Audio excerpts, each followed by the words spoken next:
आराम से ऐसा लग रहा है कि शायद 2-4 लोग ही बैठे हैं। हम तो आंख बंद किए थे, लग तो ऐसे ही रहा था कि 2-4 लोग बैठे हैं, कोई बोल ही नहीं रहा था। आज कौन सा दिन है? उच्चतम सौंच है ना। आप लोगों को पता है कहीं कहीं उत्तम सत्य धर्म मनाते हैं, कहीं कहीं उत्तम सौंच धर्म मनाते हैं। क्यों?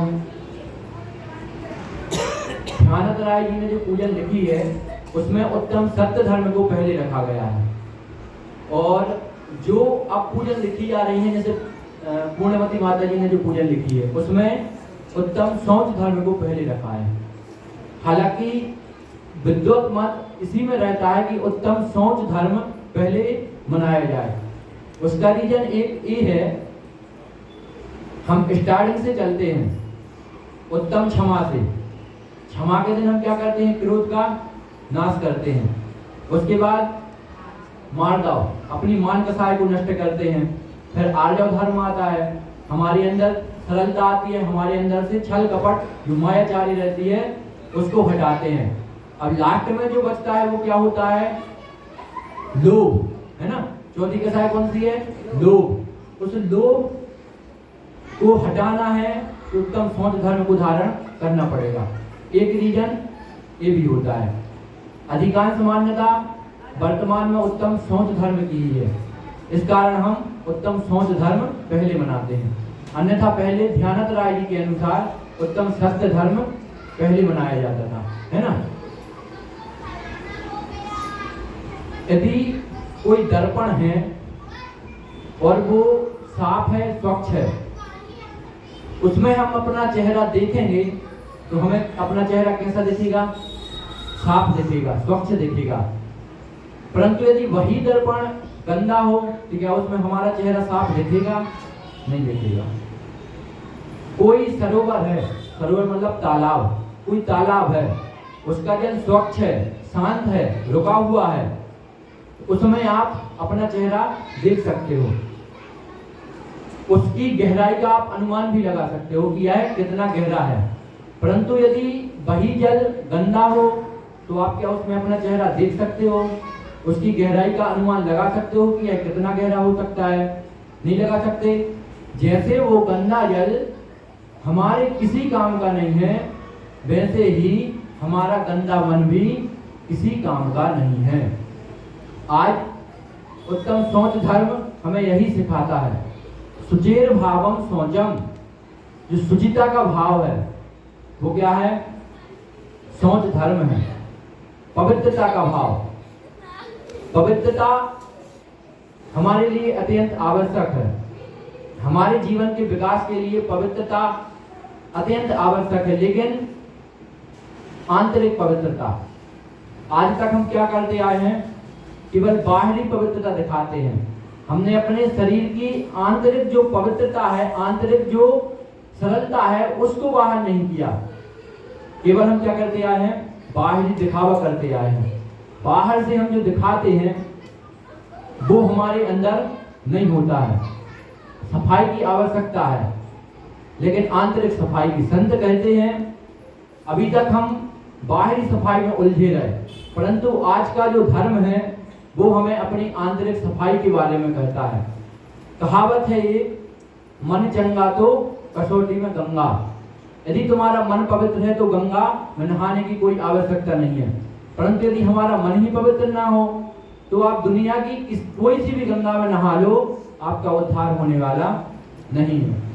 महाभारत का युद्ध समाप्त हो गया था। उसके पश्चात श्री कृष्ण अपनी द्वारका नगरी में पहुंच गए थे।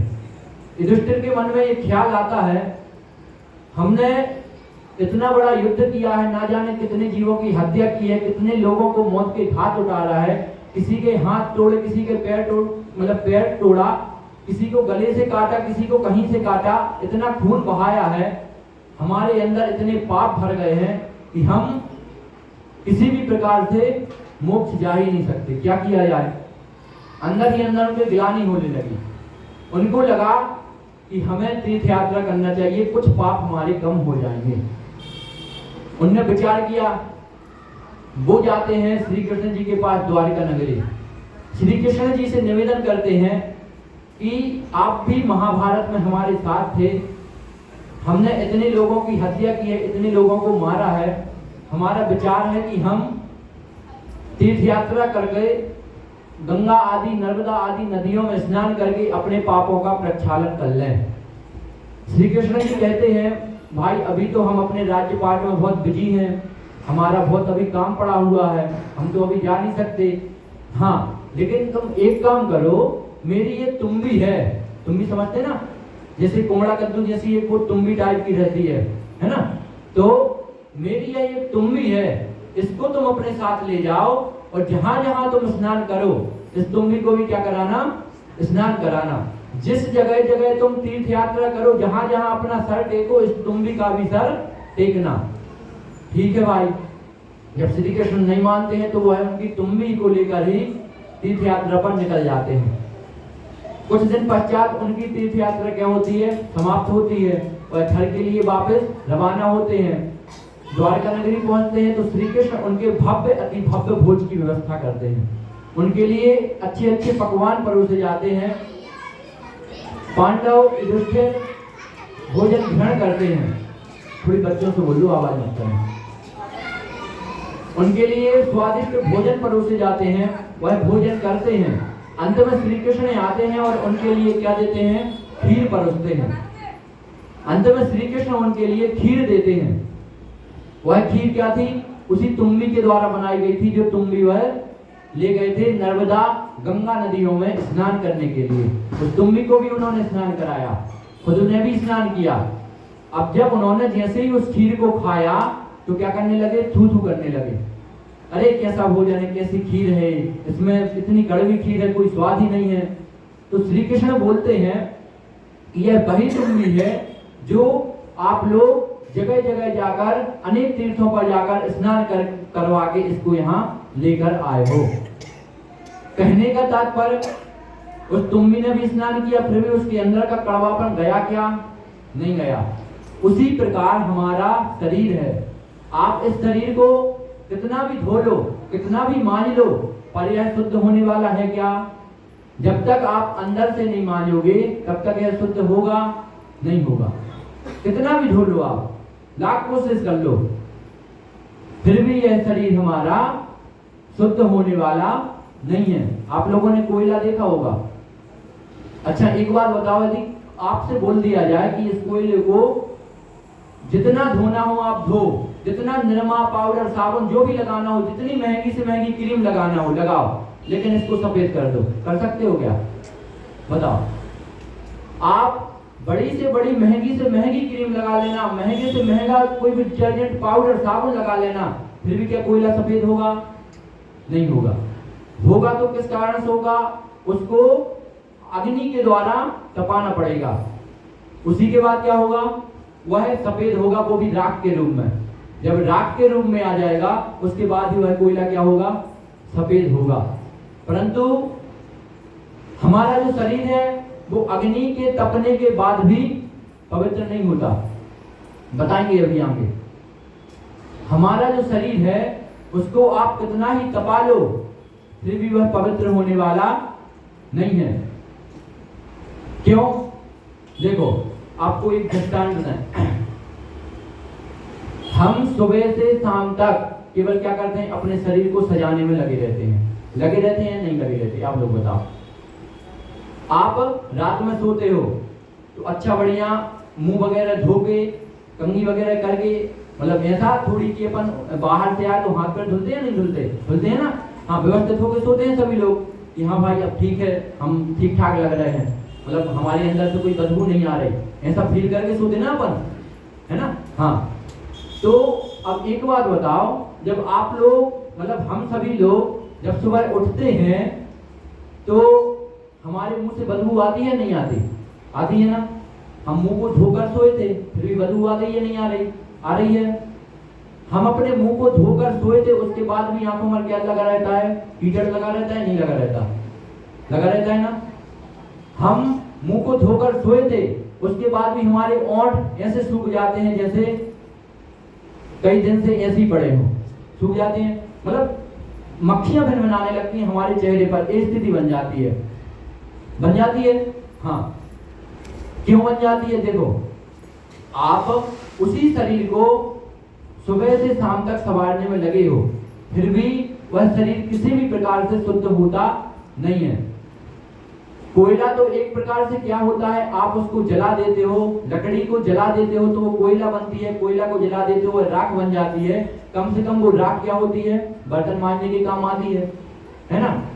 लेकिन हमारा जो शरीर है वह इतना अपवित्र है कि यदि हमें अपने इस शरीर को जलाएं तो इसकी जो अंत में राख बचती है उससे आप क्या बर्तन मांजोगे? बताओ, मांजेगा क्या? कोई नहीं मांजेगा। और ठीक है, बर्तन मांजना तो दूर भैया जी, उस राख को यदि जो दूसरे तीसरे दिन उठाने के लिए जाते हैं, है ना, तो उस राख को जो भी छीटा है उसके लिए भी क्या करना पड़ता है? स्नान करना पड़ता है। मतलब यह शरीर जल गया, जलने के बाद अच्छी चीज क्या हो जाती है? पवित्र हो जाती है। सोने को यदि तुम्हें उसकी पवित्रता जानना है कि ये खरा सोना है तो उसको तपाना पड़ेगा, पवित्र हो जाएगा। सीता जी से कह दिया कि तुम्हारा चारित्र तुमने खो दिया है, तुम चारित्रहीन हो गई हो। सीता जी ने क्या किया? राम ने एक ही शब्द बोला कि तुम्हें अग्नि परीक्षा देनी पड़ेगी। केवल यदि तुम्हारी चरित्र की प्रमाणिकता कोई दे सकता है तो वो क्या है? अग्नि परीक्षा, है ना। सीता जी ने बोला ठीक है, हम अग्नि परीक्षा देने के लिए तैयार हैं। सीता जी अग्नि परीक्षा दी। अग्नि की परीक्षा के माध्यम से पता चल गया कि हाँ भाई सीता जी पवित्र है, चारित्रहीन नहीं है। परंतु हमारा यह शरीर, हम इसको तपाते हैं फिर भी इसकी पवित्रता नहीं आती, फिर भी इसकी पवित्रता नहीं रहती। तो हमें सोचना चाहिए कि जो हमारा यह शरीर है वो किसी भी प्रकार से पवित्र नहीं है। आप कितने भी बड़े से बड़े लेप लगा लो, हम उसके बारे में भी विचार नहीं करते। हम पढ़ते जरूर हैं, केसर चंदन पुष्प सुगंधित वस्तु देख सारी, देह परस्ते होए अपावन निस्दिन मलझारी। मतलब कि इसमें कितने ही आप सुगंधित पदार्थों का लेप कर लो, केसर चंदन पुष्प, कितने ही सुगंधित पुष्पों का लेप कर लो, परंतु यह शुद्ध होने वाला नहीं है। आप शरीर का शुद्ध करना उसी के समान है जैसे एक घड़ा है, उस घड़े में मल भरा हुआ है। अब उस मल घड़े में भरा हुआ है, उस घड़े में आप कितने भी सुगंधित पुष्प डाल दो, कितना भी सुगंधित इत्र डाल दो, परंतु उससे हमेशा क्या आएगी? बदबू ही आएगी। आएगी या नहीं आएगी? आएगी ना। कोई नाली है, उस नाली में आप कितने ही बड़ा से बड़ा इत्र डाल दो, परंतु हमेशा वो नाली क्या देगी? बदबू देगी। उसी प्रकार हमारा यह शरीर है। यह शरीर आप कितना भी सजा लो, परंतु इस शरीर से हमेशा क्या आएगी? बदबू ही आएगी। तो कहने का तात्पर्य सिर्फ इतना है कि आज उत्तम सोच धर्म है। मतलब कि लोभ को पाप का बाप कहा गया है। क्या कहा गया है? पाप का बाप। और यह जो लोभ कसाय है, चारों कसाय हमारी आत्मा को विकलांग बनाए हुए हैं। कैसे विकलांग बनाए हुए हैं? देखो समझना, ये चारों कसाय हैं जो हमारी आत्मा को कैसे विकलांग बनाए हैं। सबसे पहले वो क्रोध। जब व्यक्ति को क्रोध आता है तो उसको कुछ भी दिखाई नहीं देता, कुछ भी दिखाई नहीं देता जब व्यक्ति क्रोध की अवस्था में रहता है। फिर क्या आता है? मान। जब व्यक्ति को घमंड रहता है तब वह किसी की सुनता नहीं है, उसको करना वही है जो उसने ठान लिया। उसने ठान लिया कि हमें ऐसा करना है तो अब कोई भी माई का लाल उसको रोक नहीं सकता। फिर क्या आता है? माया, है ना।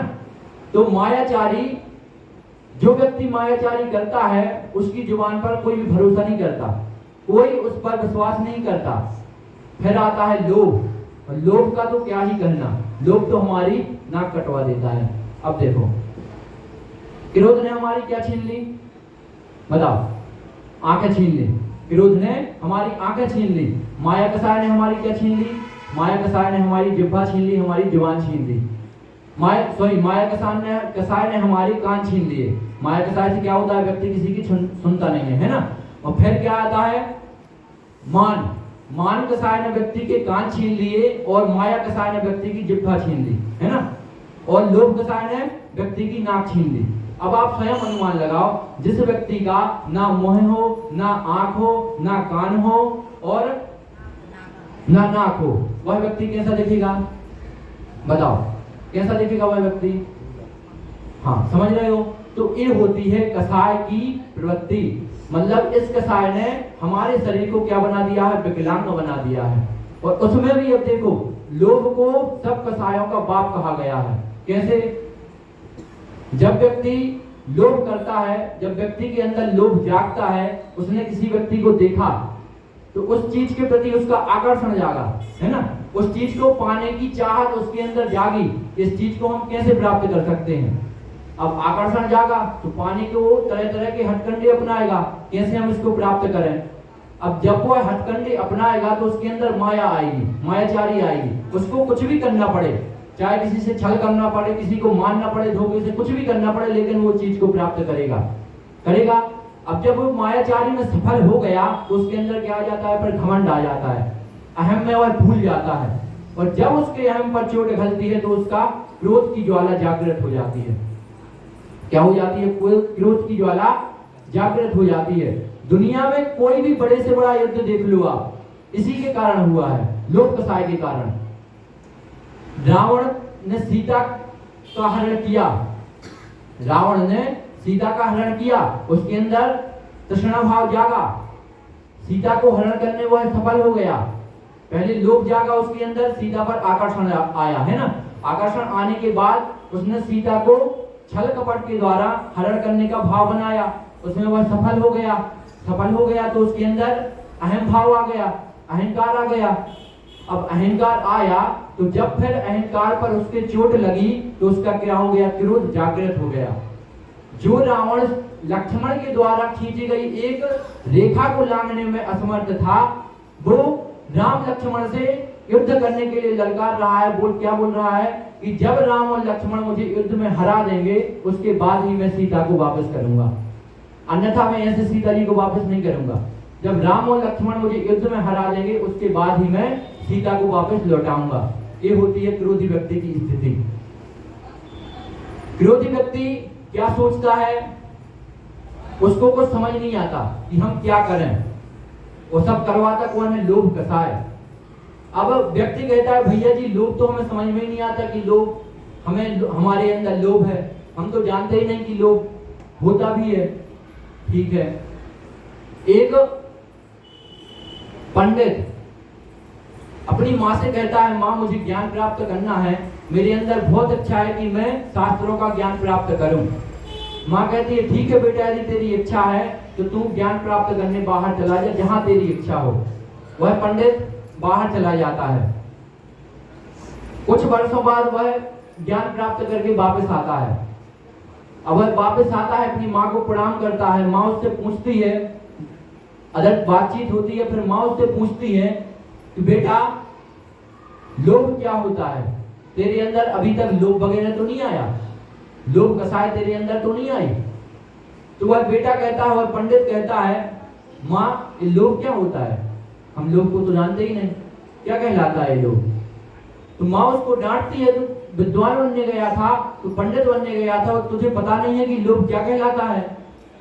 तो वापस जा, और जब तू लोभ का पता कर लेगा तभी वापस घर आना। ठीक है, वह वापस चला जाता है। वह कहता है ठीक है माँ, आप बोल रही हो तो मैं तभी वापस आऊंगा जब मैं यह जान जाऊंगा कि हाँ लोभ क्या कहलाता है। वह घर से निकल गया, पैदल चलते जा रहा है। भूख लग रही है, प्यास लग रही है, शाम होने वाली है, अब उसको रात्रि में रुकना भी है। वह जाकर एक पेड़ के नीचे बैठ जाता है। पेड़ के जस्ट सामने एक वेश्या की कुटिया बनी रहती है ना? क्या बनी रहती है? वेश्या की कुटिया बनी रहती है।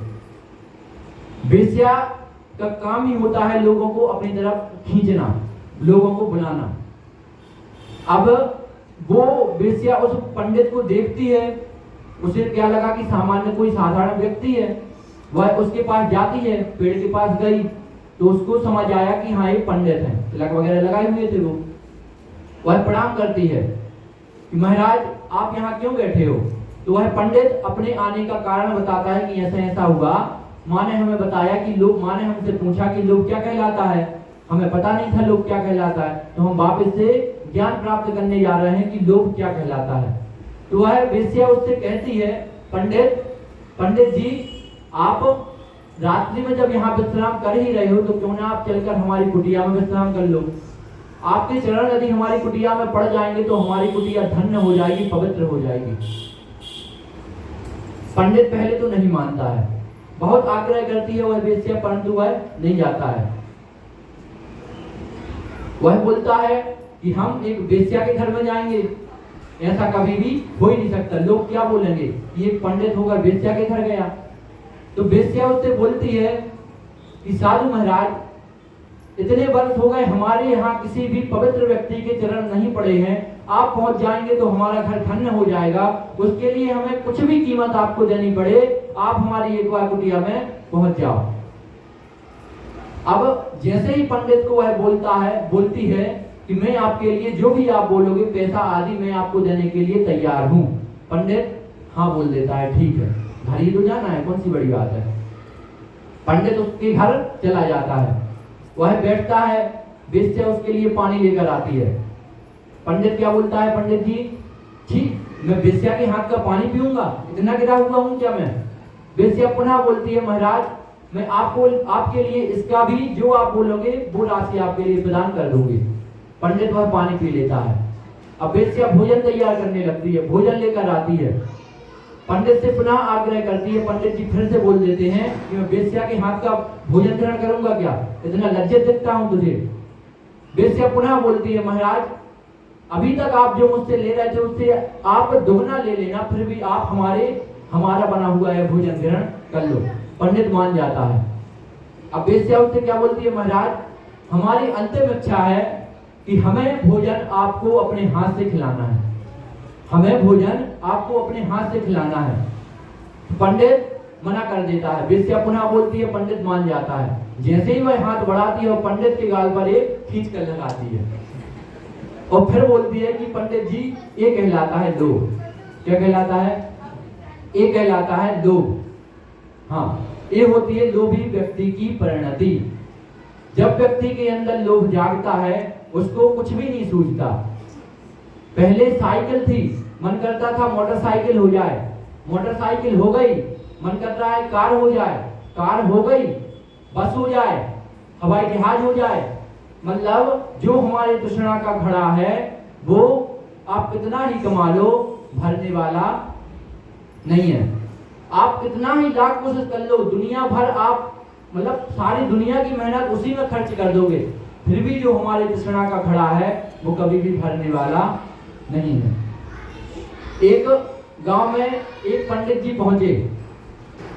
उन पंडित जी का अच्छा बोलबाला था, बहुत अच्छी तरीके से प्रवचन देते थे, अच्छी तरह सब समाज में बढ़िया हल्ला हो गया, बहुत अच्छे पंडित जी आए हैं भैया, प्रवचन अच्छे देते हैं।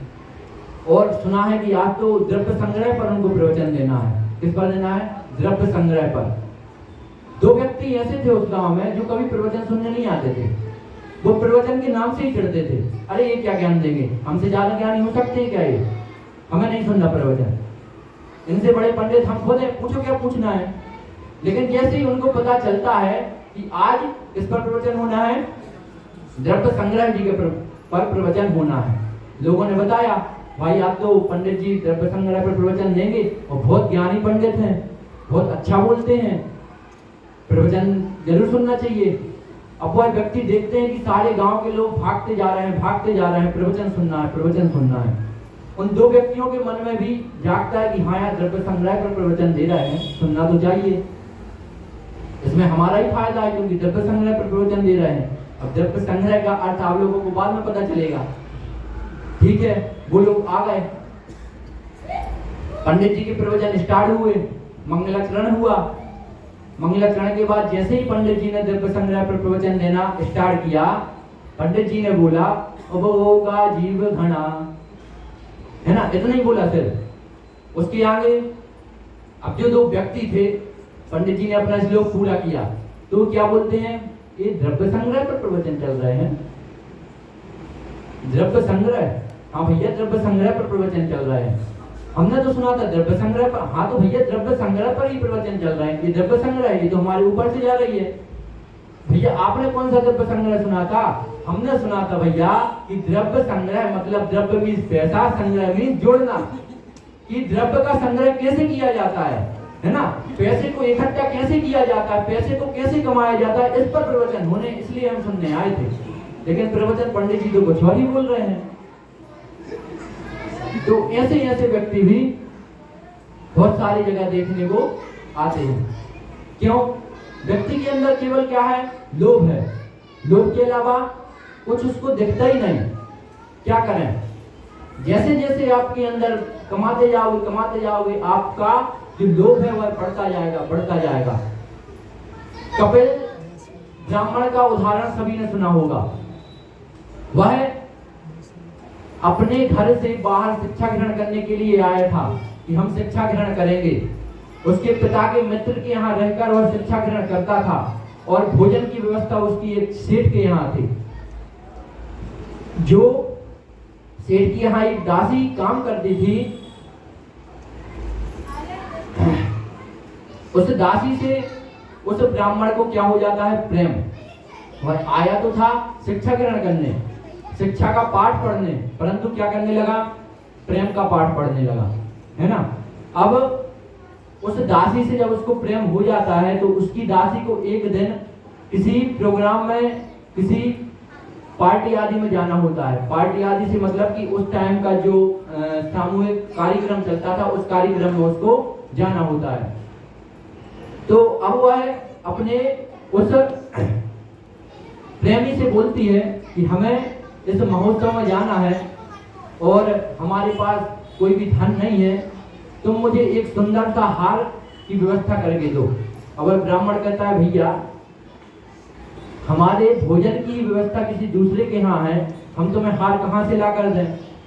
तो वह दासी उसको बताती है, उसकी प्रेमिका, कि यहाँ का जो राजा है वो राजा बहुत ही दानी है और जो व्यक्ति उसको सुबह सबसे पहले पहुंचकर उसको आशीर्वाद देता है वह उसके लिए 2 सोने की मुद्राएं प्रदान करता है।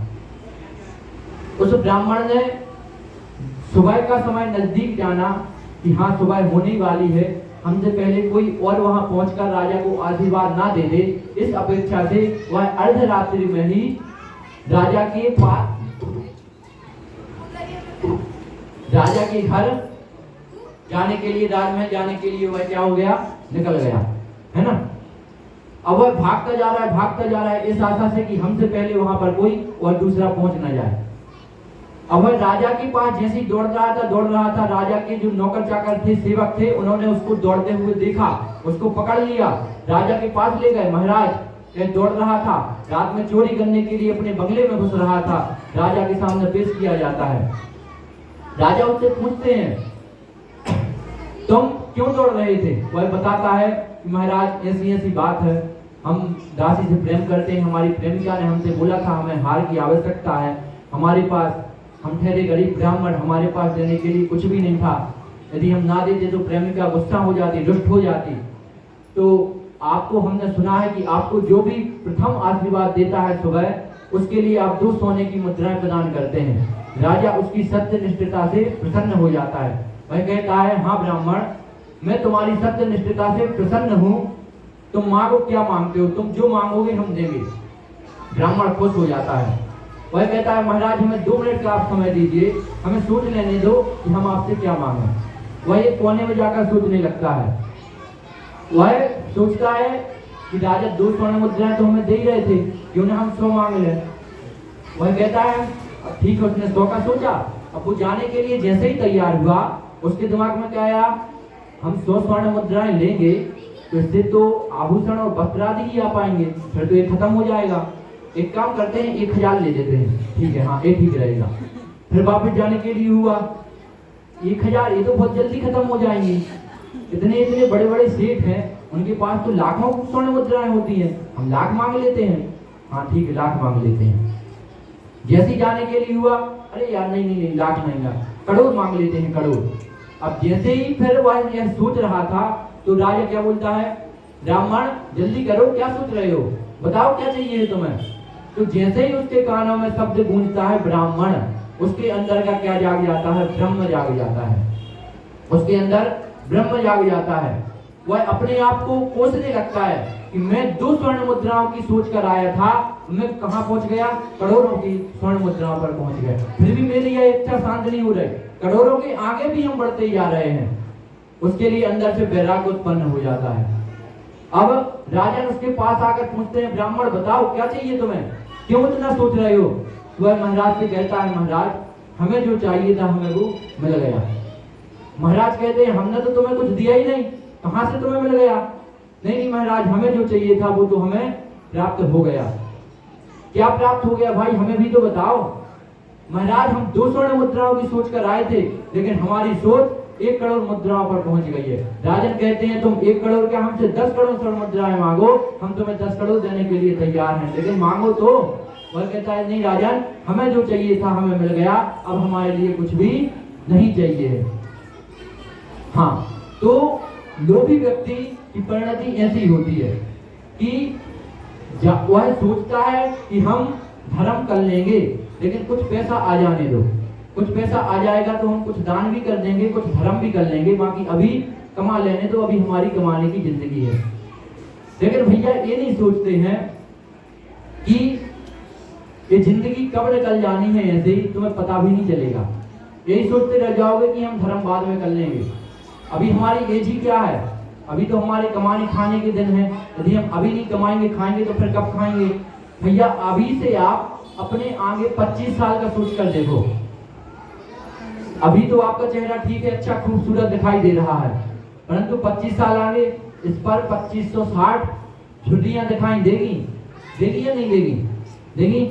उसके आगे का थोड़ी सोचो, हाथ में लाठी रहेगी, थोड़ी और आगे बढ़ो, एक लकड़ी की सैया होगी, उस पर आप डले होंगे, ये स्थिति आएगी। फिर भी हम क्या सोच रहे हैं, अभी हमारी आयु नहीं है, दान हम देंगे।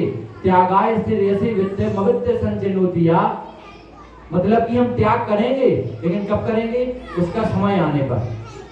अभी हमारे त्याग करने के दिन नहीं है, अभी हमारे कमाने के दिन है। तो भाई ऐसी स्थिति कई बार समाज में बनती है कि हम दान अभी नहीं दे रहे, दान देंगे समय आने पर देंगे। सबसे बड़ी आपको यदि विशेष ध्यान रखने वाली बात हम बताएं तो सबसे पहले आप लोग अपने मंदिर की विशुद्धि बढ़ाओ। विशुद्धि कैसे बढ़ाएं आप? देखो भैया, विशुद्धि बढ़ाने के कई कार्य हो सकते हैं। विशुद्धि बढ़ाने के कई कार्य हो सकते हैं। आप मंदिर की विशुद्धि बढ़ाओगे, मंदिर में चमत्कार होगा, मंदिर में चमत्कार होगा, पूरी नगरी में उसका प्रकाश आपको दिखाई देगा।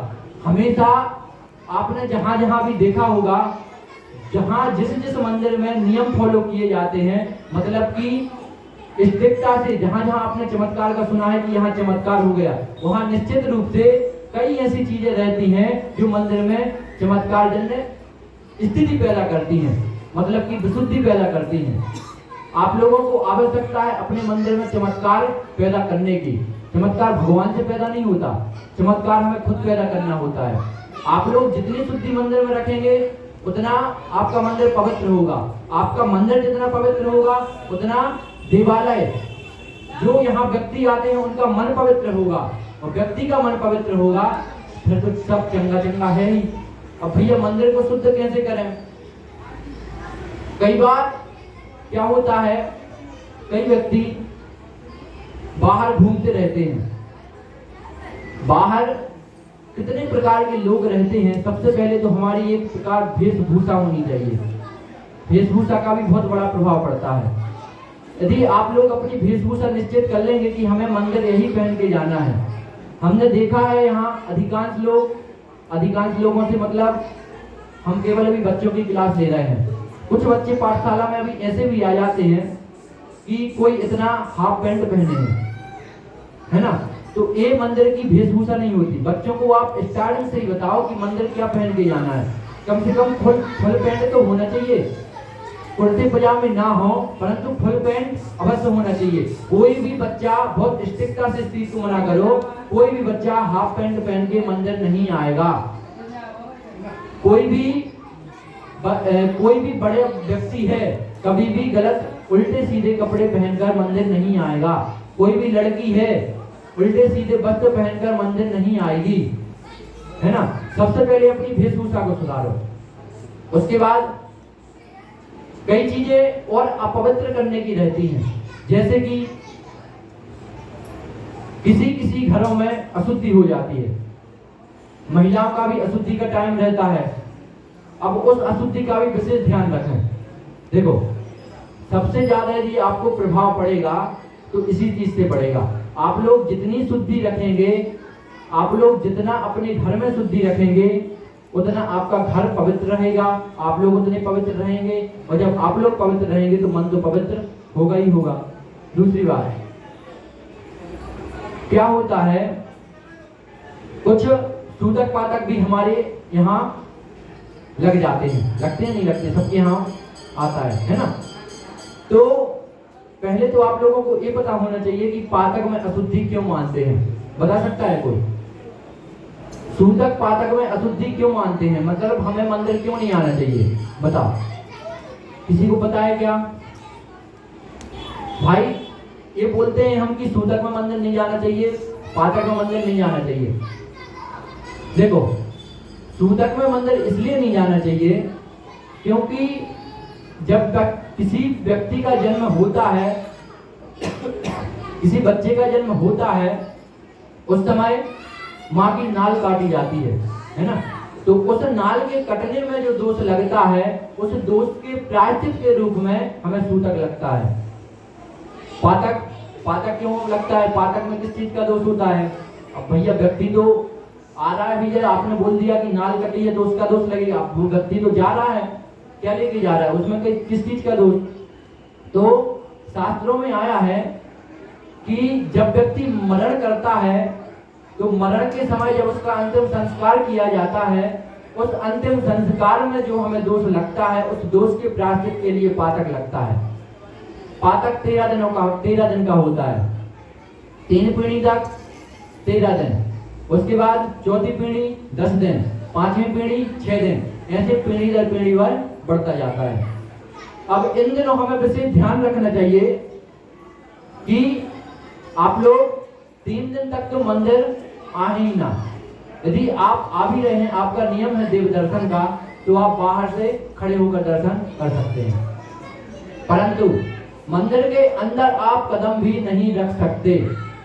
ठीक है, 3 दिन तक आप मंदिर के अंदर कदम भी नहीं रख सकते। सबसे बड़ी शुद्धि होती है 3 दिन तक। फिर जब साफ सफाई हो जाती है, उसके बाद आप मंदिर आ सकते हो। ऐसा कहीं भी निषेध नहीं है कि आप मंदिर ना आओ। मंदिर आना अनिवार्य है, परंतु मंदिर के बाहर बैठना आवश्यक है। मंदिर के अंदर नहीं आ सकते। अब भैया जी मंदिर के अंदर क्यों नहीं आ सकते?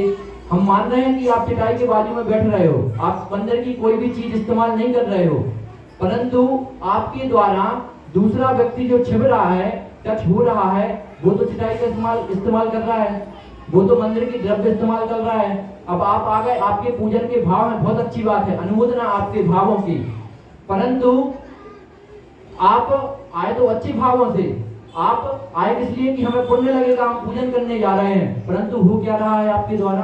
पाप हो रहा है। आप आकर बैठ गए बाजू में, हम थोड़ी मंदिर की चटाई पर बैठे हैं, हम थोड़ी मंदिर की चटाई यूज कर रहे हैं, परंतु वहीं से हम निकल रहे हैं, हम आपसे टच हो गए, हम आके अभिषेक कर रहे हैं, हम आप आके द्रव्य चढ़ा रहे हैं, भगवान को अष्ट द्रव्य समर्पित कर रहे हैं, तो वो पाप किसको लगेगा? किसको लगेगा बताओ? हमें तो नहीं पता भाई आपके यहाँ सूतक है, आप तो बैठे थे, हम तो जैसे आ रहे थे वैसे ही आ रहे थे, किसको लगेगा बताओ? हमें लगेगा या जिसने हमें छुआ है, जिसके माध्यम से हम टच हुए हैं, अशुद्ध हुए हैं, उसको लगेगा? छूने वाले को लगेगा ना। हाँ, तो इस चीज का आप विशेष ध्यान रखें, है ना। ये सब जब तक आप खुद से नहीं सोचोगे, कभी मंदिर में पवित्रता नहीं होगी, मंदिर में चमत्कार नहीं होगा। और हम एक चीज की गारंटी दे रहे हैं, आप लोग इन 3-4 चीजों का विशेष ध्यान रख लें। निश्चित रूप से हमने सुना है कि, सुना क्या, लगभग देख ही रहे हैं कि शिवानंद नगर में जिस दिन से आए हैं, बोली स्टार्ट होती है 250 से, जाती है 2500। वो बोली निश्चित रूप से एक दिन 2.5 लाख पर पहुंचेगी। आप लोग यकीन मानना, केवल ये 3-4 चीजें हैं वो आप लोग फॉलो करना स्टार्ट करेंगे। ठीक है, तो आज उत्तम सोच धर्म के दिन केवल यही समझें कि जो यह लोभ है वह हमारे अंदर से कभी जाने वाला नहीं है। इसलिए भैया यदि धर्म करना है तो धर्म करते जाओ। ये मत सोचो कि हम आगे जाके धर्म करेंगे, हमारी अभी एज नहीं है, हमारी अभी आयु नहीं है, हमारे अभी दिन नहीं है। देखो, धर्म करने का कोई दिन नहीं होता। शास्त्रों में कहीं भी आपको वर्णन नहीं मिलेगा कि आपको केवल बुधवार को ही धर्म करना है, आपको केवल शनिवार को ही धर्म करना है। बताओ भैया, किसी ने पढ़ा हो तो? हमने तो नहीं पढ़ा, क्योंकि हो सकता है हम भूल गए हो कोई शास्त्र पढ़ने में, ना हमने किसी से सुना है। फिर भी कोई विशेष व्यक्ति हो कि भैया जी रविवार को ही धर्म करना आवश्यक है, क्योंकि रविवार को सब फ्री रहते हैं। मतलब आप फ्री हो तो धर्म कर लो, और बिजी हो तो भाई अपना काम जरूरी है, क्योंकि लोग बाप का बाप पखाना है ना। हाँ, तो धर्म करने का कोई दिन निश्चित नहीं होता है भैया। धर्म में मन लगाओ, उसी से सबका कल्याण होने वाला है। अपना टाइम बहुत ही उच्च गति से बढ़ रहा है, वरना बहुत अच्छा और आगे विषय था, रखेंगे कभी बाद में जब मौका मिलेगा। अभी आप लोग सिर्फ इतना ही समझें कि लोभात पापात निवृत्ति शौचम। लोभ से निवृत्ति का ही नाम क्या है? सोच है। और सोच धर्म को हमें अंगीकार करना है। अपनी यथाशक्ति सभी लोग धर्म करें, अपनी यथाशक्ति सभी लोग नियम लें। छोटे छोटे नियम का बाहर पर्चा टंगा हुआ है, आप लोग सभी नियम पढ़ें। बहुत छोटी छोटी चीजें हैं। दिन में 2 बार कायोत्सर्ग करना, हम दिन में 10 कपड़ों से ज्यादा नहीं पहनेंगे, हम आज फ्लाइट पर नहीं बैठेंगे, हम आज अहमदाबाद से बाहर नहीं जाएंगे। बताओ, कोई फ्लाइट पर बैठेगा क्या आज? अभी रात में आप जाओगे, जब सोने वाले हो तो आप जाकर मतलब फ्लाइट पर तो नहीं सोओगे। कोई ऐसा तो नहीं है कि कोई जाकर फ्लाइट पर सो जाए। तो आप लोग नियम तो ले सकते हो, फ्री में पुण्य मिलेगा या नहीं मिलेगा? ऐसी बहुत सारी छोटी छोटी चीजें बाहर टंगी हुई हैं, आप लोग एक बार पढ़ो। बहुत सारी चीजें आपको अच्छी लगेंगी, है ना। उस चीजों से आपको पुण्य का मतलब पुण्य बढ़ेगा, आपका पुण्य बढ़ेगा, क्षेम बढ़ेगा। तो ऐसी छोटी छोटी चीजें हैं, विशेष उनका ध्यान दें। चलिए, इसी मंगल भावना के साथ बोलो महावीर भगवान की जय।